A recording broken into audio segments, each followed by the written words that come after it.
జనగామ జిల్లా పాలకుర్తి నియోజకవర్గం దేవరపల మండల కేంద్రంలోని కాంగ్రెస్ పార్టీ కార్యాలయాన్ని ఎమ్మెల్యే యశస్విని రెడ్డి ఇన్ఛార్జ్ ఝాన్సీ రెడ్డి ప్రారంభించారు. అనంతరం లబ్ధిదారులకు సీఎంఆర్ఎఫ్ చెక్కులను పంపిణీ చేసిన అనంతరం ఆమె మాట్లాడుతూ స్థానిక సంస్థల ఎన్నికల్లో అందరూ కలిసికట్టుగా పనిచేసి కాంగ్రెస్ పార్టీ అభ్యర్థులను గెలిపించాలని కోరారు. ఈ కార్యక్రమంలో మండల పార్టీ అధ్యక్షుడు నల్ల శ్రీరాములు, యూత్ అధ్యక్షులు పులిగిల్ల వెంకన్న, బ్లాక్ కాంగ్రెస్ అధ్యక్షుడు రాపాక సత్యనారాయణ, అధ్యక్షుడు కాడబోయిన వెంకన్న తదితరులు పాల్గొన్నారు.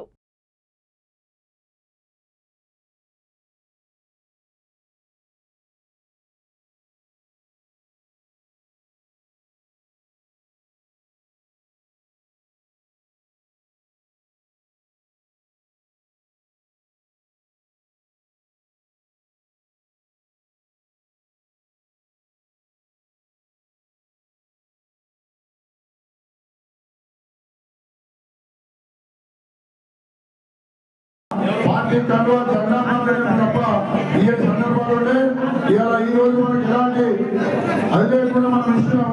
కాబట్టి ఇప్పుడైనా మన పార్టీ మన నాయకురాలు ఏమైనా ఉద్దేశాన్ని చేసుకోవాల్సిందిగా మనం కదా అంటే ఇంకా మనం ఒడ్డున పడ్డట్టు అది మీ చేతుల్లోనే ఉంది. మరి ఎట్లా చేస్తారో ఏం ప్లాన్ చేస్తారో చేయండి. ఇప్పటి నుంచే ప్రతి ఊర్లో మన ప్రభుత్వం చేసిన పథకాలన్నీ కూడా చెప్పడం మొదలు పెట్టండి. ఏ ఊర్లో ఎన్ని సీఎంఆర్ఎఫ్లు వస్తున్నాయి, ఎక్కడెక్కడ కళ్యాణ లక్ష్మి చెక్కులు వస్తున్నాయి, ఇవన్నీ కూడా చెప్పాలి. ఎల్ఓసీలు ఎవరికి వస్తున్నాయి, ఆ ఊర్లో ఏం పనులు చేసినాం మనం వచ్చినప్పటి నుంచి అన్నది కూడా మీరే లోకల్గా ఉన్న వాళ్ళు చెప్తేనే తెలుస్తుంది. ఒకరిని ఉంటే ఒకరు మాట్లాడుకుంటే ఇక్కడి నుంచి మేము చెప్పింది ఊర్లో ఎవరింటారు. కొంతమంది ఏదో అది ఇంకా మీరు చెప్పాలి. సెంట్రల్ కాలేజ్ కాదు 17 మంది 10 ఫీట్లే కాలేజ్ తీయాలి. మన దేవరపల మండలం మొత్తం చెక్ చేయాలి. అదే అదే అన్నీ కూడా చెప్పాలి. ఉసుక పైసలు పెడితే మేము కాలేజ్ మమ్మల్ని కొట్టి నోరప్ప చెప్పినట్టు తీసుకోవాలనుకొని మా మీద అవన్నీ పట్టించుకోవద్దు. మనము మీరు మనకు కష్టపడి అందరూ ఎటువంటి ఇబ్బంది లేకుండా మెయిన్ గ్రూపిజం అనేది ఎక్కడ ఉండద్దు. సమన్వయం చేసుకొని కార్యకర్తలందరూ